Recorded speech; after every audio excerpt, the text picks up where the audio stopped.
ይህ የስሙ ኦዲዮ ቡክስ እና ፖድካስት የዩቲዩብ ቻናል ነው። በዚህ ቻናል የተመረጡና በስሙ ኦዲዮ ቡክስ የተዘጋጁ ድንቅ የመጽሐፍት ትረካዎችን፣ ከደራሲያን ጋር የተደረጉ አስደሳች ቆይታዎችን እንዲሁም ማንኛውም ከስነ ጽሑፍ ጋር የተያያዙ ጉዳዮችን ያገኙበታል።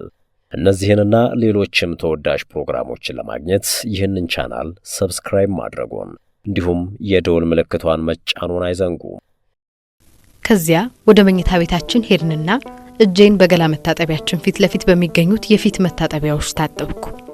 በመተላለፊያው ግድግዳ ላይ ባለው መስታወት ቁመናዬን አንዴ መልከት ታደረኩና ሹልክ ብዬ ወጣሁ።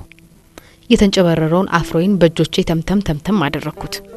እሱን የምነቅስበት ጊዜ አልነበረኝም። ጠቆር ያለ ቢጫ ወገብ ዙሪያ የሚታሰር ሹራብና ሰማያዊ ከፋይ ሱሪ ለብሻለሁ። እምብዛም ለክፉ አልሰጥም። ይህ የአይጥና የድመት ጨዋታ ከተጀመረ ጥቂት ቀናት ተቆጥረዋል።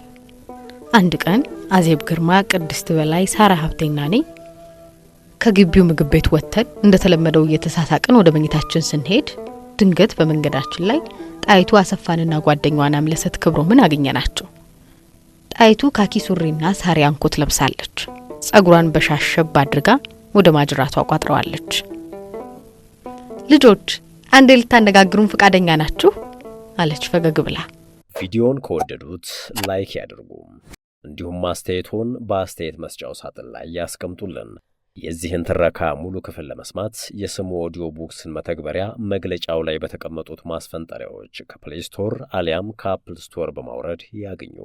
ታዲያ መተግበሪያችን ላይ ሲመዘገቡ ሀገር ውስጥ ከሆኑ በስልክ አድራሻው፣ በውጭ ሀገር የሚኖሩ ከሆነ በኢሜይል አድራሻው መመዝገቡን አይዘንጉም። አብረውን ስላሉ እናመሰግናለን።